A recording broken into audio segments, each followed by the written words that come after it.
Saudari dan saudara yang terkasih, selamat sore semua. Hari ini kita diajak untuk merenungkan beberapa hal terkait dengan hidup yang kekal. Jadi kalau kita perhatikan tadi dalam Injil, ada seorang yang datang kepada Yesus lalu bertanya bagaimana untuk bisa memperoleh hidup yang kekal. Jadi pertama-tama orang ini sudah memiliki visi hidup yang kekal. Lalu dia mencari alternatif dari Yesus. Bagaimana supaya bisa sampai ke sana? Lalu Yesus memberikan jawaban tentang tata aturan Taurat. Nah, orang ini ternyata sudah mengerjakan itu dengan baik.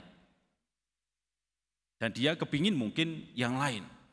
Nah, sebetulnya Yesus juga paham bahwa kalau dia saja tidak bisa mengenali jalan-jalan aturan Taurat itu sebagai jalan pengudusan, artinya ada yang tidak benar dengan sikapnya. Ada yang enggak benar dengan pola pikirnya. Lalu dia mengatakan, coba sekarang pergi, jualah semuanya itu, yang kamu miliki itu, kemudian kamu berikan kepada orang miskin, lalu ikutlah aku. Ini sesuatu yang berat bagi dia. Dan Yesus menegaskan bahwa ini lihat, orang yang seperti ini sulit untuk masuk kerajaan surga. Nah, mendengar itu, para murid mulai gelisah. Karena tentu saja di antara mereka ada pemikiran soal saya ini sudah memberikan sesuatu, saya sudah mengorbankan sesuatu, lalu apa yang saya terima? Jadi kalau orang-orang yang seperti itu, yang sudah sangat taat Taurat saja, tidak bisa mendapatkan kehidupan kekal, lalu apakah kami ini juga enggak akan dapat? Petrus ngomong kepada Yesus, kami ini sudah mengorbankan banyak hal untuk ikut kamu. Lalu Yesus mungkin mulai menyadari bahwa para murid ternyata juga masih memiliki pola pikir yang seperti itu. Maka dia menggunakan pola pikir yang sama untuk meneguhkan mereka. Jadi kamu memang sudah mengerjakan banyak hal ini, mengorbankan sekian banyak hal itu. Maka kamu enggak perlu bingung, karena kamu akan mendapatkan pahalanya. Saat ini, zaman ini kamu mendapatkan itu, dan nanti kamu akan mendapatkan hidup yang kekal. Lalu tadi ada hal kecil yang mungkin terlewatkan bagi kita yang kadang-kadang tidak kita renungkan secara mendalam, yaitu sekalipun disertai berbagai penganiayaan. Saudari dan saudaraku yang terkasih, rupanya kata-kata ini disampaikan kepada para murid untuk memberikan peneguhan bahwa pertama, para murid yang sudah ikut dengan Yesus ini sudah pasti akan mendapatkan pahala. Jadi pengorbanan mereka pasti tidak akan sia-sia. Tetapi yang menjadi pertanyaan berikutnya adalah, apakah mereka sanggup untuk memberikan pengorbanan lebih lagi ketika harus menghadapi penganiayaan? Dan ini saya kira sesuatu yang juga perlu untuk kita renungkan. Kita ini sudah ikut dengan Kristus. Kita ini sudah ada di dalam garis iman kepada Kristus. Dan saya rasa iman akan Kristus di dalam kehidupan sehari-hari kita, kalau kita aplikasikan sungguh, kalau kita hayati sungguh, tidak mudah. Pasti akan ada banyak sekali gesekan. Akan ada banyak sekali perjuangan-perjuangan di situ yang perlu untuk dikerjakan. Kita tahan atau enggak? Dan ini hal yang saya kira perlu untuk kita renungkan juga. Soal penganiayaan, soal konsekuensi mengikuti Kristus yang ternyata ada dimensi penderitaannya ini. Dan untuk ini kita bisa belajar dari banyak sekali orang kudus.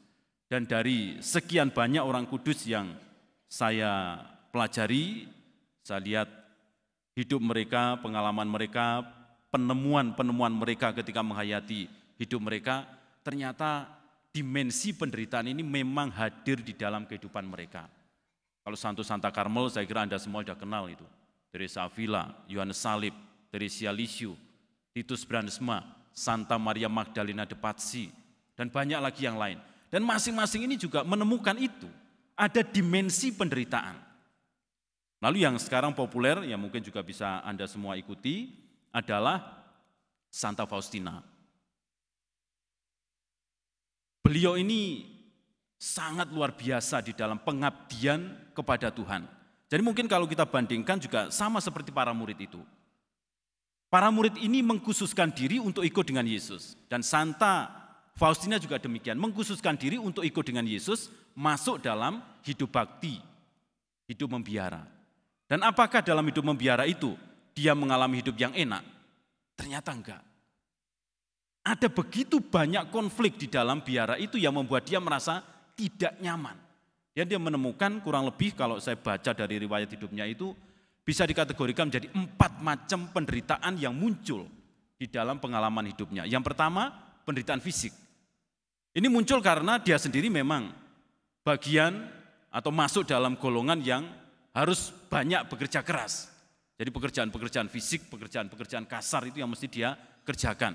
Dan dia bukan orang yang sangat kuat, sehingga untuk mengangkat alat masak yang isinya di situ ada banyak kentang-kentang itu enggak kuat. Dan sering mengeluh dia. Dan penderitaan fisik semacam ini masih dibarengi dengan penderitaan yang lain, yaitu apa? Dia tidak dipahami dengan baik oleh pembimbing rohaninya. Dia juga dinilai negatif oleh para konsuster yang lain. Ketika dia menceritakan banyak pengalaman-pengalaman rohaninya, yang lain memberikan penilaian negatif. Masa iya, Yesus yang begitu luar biasa agung itu mau bersatu dengan kamu yang seperti ini. Pengalaman seperti ini membuat dia semakin gak yakin akan apa yang dialami. Maka ini menjadi pergulatan batinnya. Tuhan, betul enggak ini pengalaman yang saya alami ini? Betul enggak engkau sendiri yang berbicara kepada saya? Benar enggak bahwa engkau ini hadir dalam hidup saya? Dia mendapatkan peneguhan bahwa memang benar, tetapi penilaian kanan kiri itu membuat dia merasa ragu. Dan ini semakin membuat dia tertekan. Fisiknya sudah lemah, semakin ditekan dengan kondisi pergaulan sosialnya dalam biara itu, membuat dia juga semakin drop. Lalu yang paling membuat dia merasa lebih menderita adalah perasaan ditinggalkan oleh Tuhan. Ini paling membuat dia merasa menderita. Karena apa? Dia kemudian berpikir ulang, loh, kalau saya ini sudah mengabdikan diri dalam hidup biara ini, sudah mengucapkan kaul-kaul itu, lalu menjalankan aturan-aturan biara ini dengan baik, tapi ternyata Tuhan tidak lagi berbicara kepada saya, tetapi Tuhan menjauh dari saya, tetapi Tuhan tidak mencintai saya, apa gunanya saya hidup seperti ini? Ini muncul di dalam pergulatan batinnya. Ini bagian dari penderitaan rohani. Sangat berat penderitaannya. Dan mungkin juga pertanyaan itu seperti yang ditanyakan para murid itu. Kami ini sudah melepaskan banyak hal itu. Lalu apa yang mesti kami dapatkan? Santa Faustina juga merenungkan ini. Saya ini sudah sungguh-sungguh berusaha setia. Sudah sungguh berusaha menjalankan apa yang menjadi tata aturan dalam biara ini. Tetapi kenapa engkau begitu jauh? Kenapa saya akhirnya merasakan seperti ini? Tapi kemudian dalam perjalanan dia tetap mau setia, tetap mau bergumul di situ dan tidak mau pergi. Akhirnya terjadi apa? Dia mendapatkan peneguhan lagi. Dan dalam peneguhan itu dia menemukan kata-kata Yesus yang sangat luar biasa. Ada banyak rahmat yang aku sediakan bagimu di dalam biara ini. Dan itu sungguh diberikan oleh Kristus kepadanya. Sehingga semakin dia menyadari itu, semakin dia mengerti bahwa ternyata konsekuensi mengikuti Kristus ini seperti ini. Ada dimensi kurban, ada dimensi penderitaan yang mesti dilalui untuk bisa mengalami kemuliaan Allah dan untuk bisa menjadi saluran rahmat bagi yang lain. Dan suatu kali dia mendapatkan penampakan yang sangat luar biasa, ada begitu banyak kumpulan orang. Dan semuanya itu adalah orang-orang yang dulunya pernah menghujat dia. Semuanya ini dulu pernah mengolok-olok dia.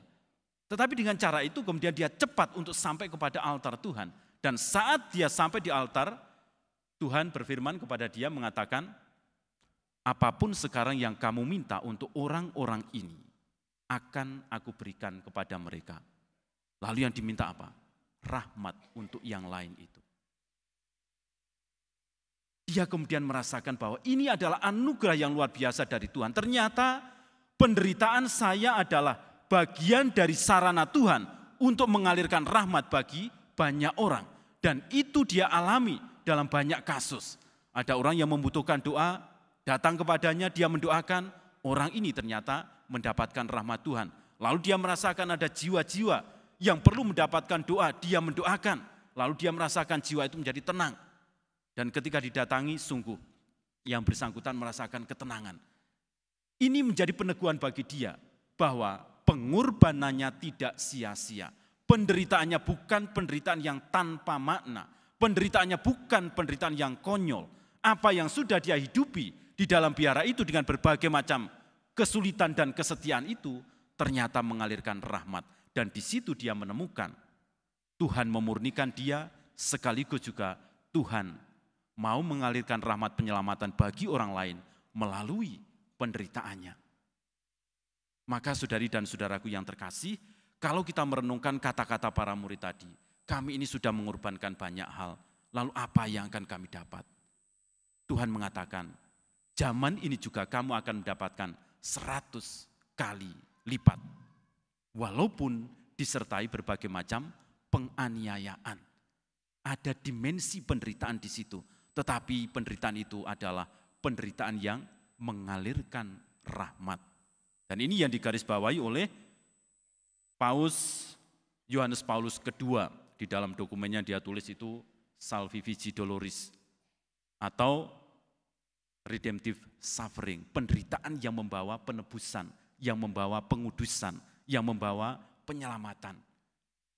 Saudari dan saudaraku yang terkasih, sebagai orang-orang Kristiani, ketika kita mau sungguh-sungguh menghayati nilai-nilai Kristiani di dalam kehidupan kita masing-masing, pasti kita menemukan hal-hal seperti yang dialami di Santa Faustina tadi. Dianggap aneh oleh orang lain. Kenapa kamu kok memperjuangkan nilai-nilai kebenaran itu? Bukankah kita bisa mengambil posisi yang lain? Memilih untuk tidak lurus-lurus saja. Memilih untuk sedikit berbelok, tetapi kita aman. Tetapi kita nyaman. Apakah kita berani melawan arus itu? Mungkin ketika kita ada di dalam hidup berkeluarga, di situ juga ada begitu banyak pengorbanan yang perlu kita kerjakan. Apakah kita mau setia berkorban demi kebahagiaan keluarga kita? Demi rahmat Tuhan yang mungkin dialirkan melalui kita bagi mereka yang diberikan Tuhan kepada kita dalam keluarga kita. Atau ketika kita mau melakukan pelayanan-pelayanan dalam gereja, berani enggak kita sungguh-sungguh tetap setia walaupun mungkin kanan kiri kita itu tidak memahami kita dan mungkin malah merendahkan kita, mungkin menekan kita, mungkin menjelek-jelekan kita. Ini adalah tantangan yang sangat berat. Dikatakan Yesus tadi, sekalipun disertai berbagai penganiayaan. Tetapi toh orang-orang yang setia kepada Tuhan itu akan tetap mendapatkan rahmat-Nya.